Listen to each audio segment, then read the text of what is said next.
अध्याय क्रमांक 15. श्रीगुरूंचे वैजनाथ क्षेत्री गुप्त वास्तव्य. श्री गणेशाय नमः. सिद्ध म्हणाला, नामदार का, तू खूपच चांगला प्रश्न केलास.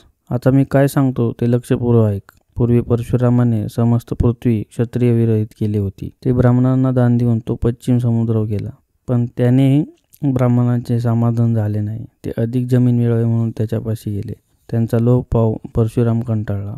त्यांचा त्रास टाळण्यासाठी सागरात असलेल्या एका बेटावर जाऊन राहिला. साधूंचे महात्म्य वाढले की साधू, असाधू, धूर्त, हौशे, नवशे, गौशे असंख्य लोक त्यांच्या दर्शनासाठी गर्दी करतात.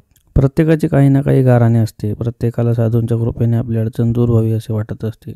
हे चक्र कधीही थांबत नाही. वरदान देण्याचा प्रश्न नाही, योग्य कोण अयोग्य कोण हे पाहणेच गरजेचे असते. या सर्व गोष्टीमुळे साधूला तपश्चर्येसाठी वेळ आणि एकांत मिळत नाही. श्री गुरु नृसिंह सरस्वतींना ही गोष्ट चांगली माहीत होती. लोकांचा उपद्रव होऊ नये म्हणून ते वैजनाथ क्षेत्री गुप्त रूपाने राहिले. त्यांनी आपल्या शिष्यांनाही दूर ठेवले. त्या सर्वांना पाचारण करून ते म्हणाले, तुम्ही सर्वजण तीर्थक्षेत्रेत जा, भारतभर भ्रमण करून नंतर श्रीशैल पर्वतावर या. शिष्य म्हणाले, श्रीगुरूंच्या चरणाशी सर्व तीर्थे आहेत असे श्रुती व पुराणे सांगतात. शास्त्रांचे इथेच म्हणणे आहे. मग आम्हास दूर का लोटता? आमची उपेक्षा करू नका.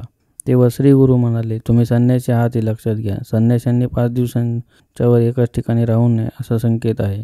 त्या नियमाचे पालन केलेच पाहिजे. म्हणून तीर्थयात्रा करावी. चंचल मनास आवर घालून ते स्थिर करावे आणि त्यानंतरच एका जागी वास्तव्य करावे. लोकोपकारासाठी अनुभव हवा. धर्माचे ज्ञानही आवश्यक आहे. म्हणूनच मी तुम्हाला तीर्थयात्रेसाठी पाठवित आहे. यात्रा पूर्ण करून तुम्ही बहुधान्य संवत्सरात श्रीशैल क्षेत्री या. तिथे आमची भेट होईल.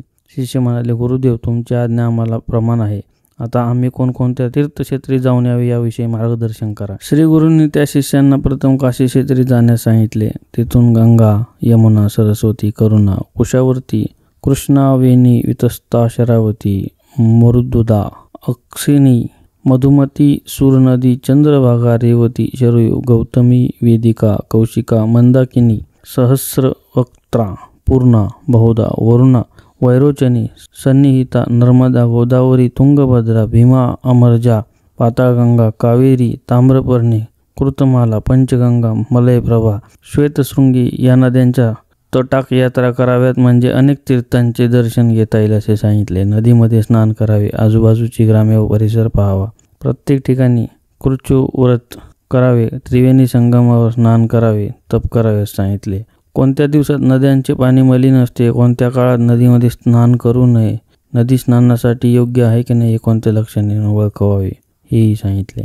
त्यांनी आपल्या शिष्यांना नैमिषारण्य, पुष्कर, बद्री, केदार, कुरुक्षेत्र, महालय, सेतुबंध, रामकेश्वर, मातृकेश्वर, कोटी, कुब्ज, कोकामुखी, प्रसाद, विजय, जगन्नाथपुरी, गोकर्ण, शंखकर्ण्य, अयोध्या, मथुरा, द्वारका, गया, शाळीग्राम, शबलग्राम, भीमेश्वर, कुशतर्पण, रामेश्वर, पद्यनाभ, श्रीरंग, कुंभकोण, हरिहरेश्वर, गाणगापूर, नृसिंह तीर्थ, चंद्रकुंड, कोल्हापूर, भिल्लवडी, अमरापूर, युगालय, शृपालय, पीठापूर, शेषाद्री, मणिगिरी, वृषभाद्री, श्रीशैल, मल्लिकार्जुन अशा अनेक तीर्थक्षेत्रांची महती सांगून तेथे जाण्याची आज्ञा केली.